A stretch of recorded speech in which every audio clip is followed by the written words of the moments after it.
So Toyota was explaining to me what this is. In 1920, when the Albanians had to fight the Italians would surround their camps with not only this barbed wire, but also they would electrify it. And so the partisans would then create this device made out of wood and material, obviously doesn't conduct electricity, and then it looks like sheep's skin to climb over and get inside the camps. So these are sheep clothing. You can imagine they're quite warm. Superman.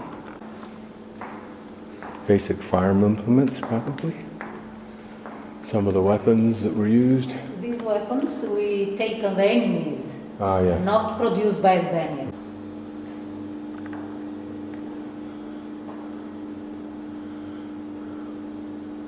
Ms. Tatia says that these are all foreign weapons, because certainly the partisans had no way of manufacturing weapons, and these are taken from anybody and everybody who attacked them.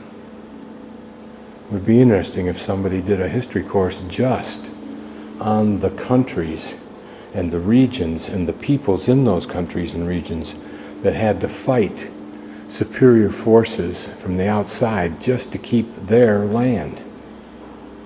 Here, a mechanized device, water wheel driven, and you see it works those in pounds, those pestos, Chinese.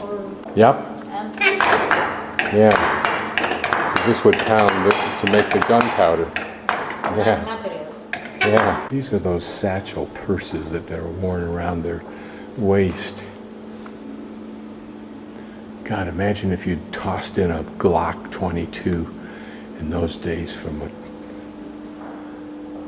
here's some kind of metal nail. Armament up close. This probably would have hung down around your private parts and your hips, your hip bone. A club. A mace. That sword looks like it could do some heavy damage.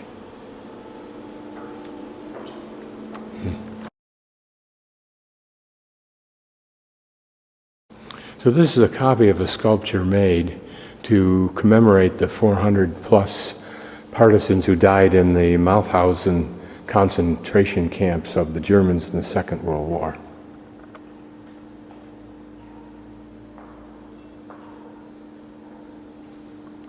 Again, most of these weapons are just those captured from whoever they had to fight at the moment. These maps are interesting because I've seen similar things in the bunker underneath London of Churchill. Maps that showed the movements of troops in various battles. But these are communist era, and I think they're communist maps. I have no way of interpreting them, and I would guess that they're maps that illustrate the battle after the fact, not the plan. I'm guessing that's for flares. Don't know. The trash of evil.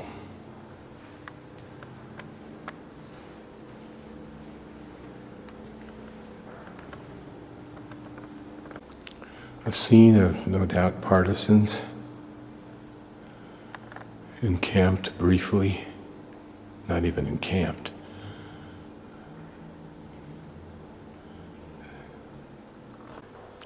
The stance, so heroic. This interesting here, these smaller figures. One looks like a military man, the other perhaps a priest, I don't know, with his Bible. Focus in a little tighter. But notice how their backs are bowed, or they're leaning away from the wind, because the wind is blowing their garments from the right to the left.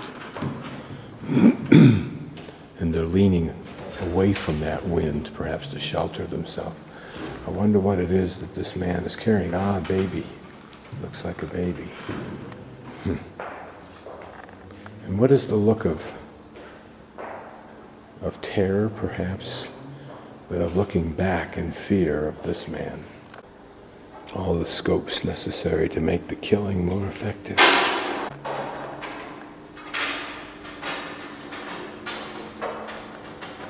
Here a makeshift barricade of lumber. Here it looks like of steel pipes. And here a picture reflecting fighting in the wintertime, or at least the movement of a troop, but the troop includes men and women and children, so entire communities perhaps fleeing an onslaught and a strategic retreat. And here a wounded partisan had having had a little bit of medical treatment, having a moment of respite, sitting on a bunker, it looks like, rolling a cigarette.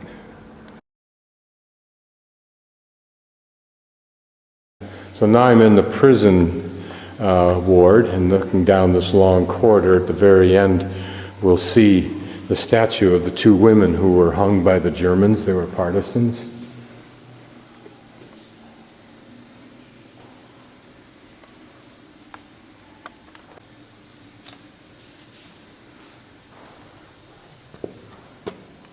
These are probably quotes from inmates. They're dated, but I can't read them, of course. These may be the windows the guards used to toss cold water in, but I don't see any trenches on the floor. These statues of the bust statues of these two women.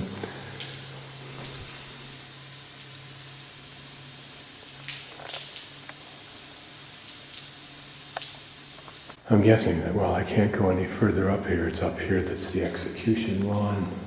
I can only imagine the horrifying sounds that would have been heard here as the sadists practiced their arts of torture on these people.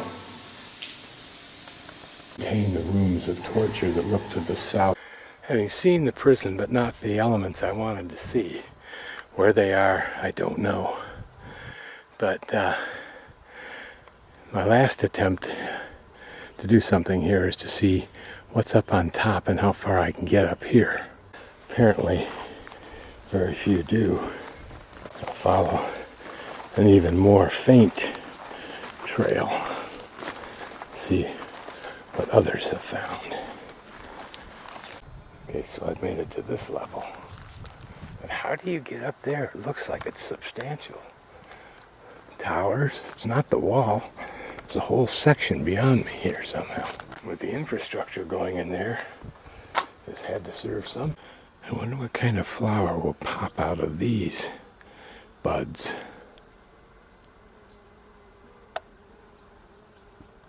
So I'm now up on top. To what benefit this will be, I don't know.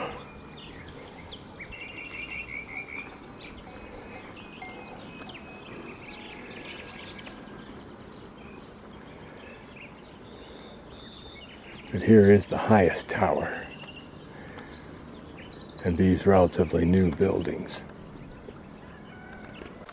So at one time in the recent past, this was all designed to serve a function.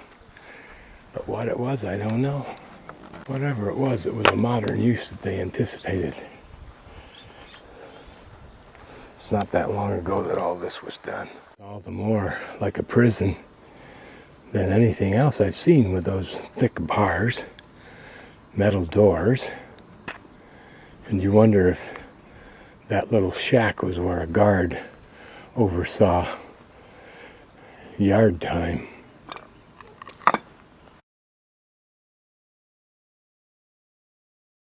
So I'm walking in the opposite direction that I went this morning. I'm going to the east around the base, and here's one of those roads that goes up to one of those entrances that was closed off.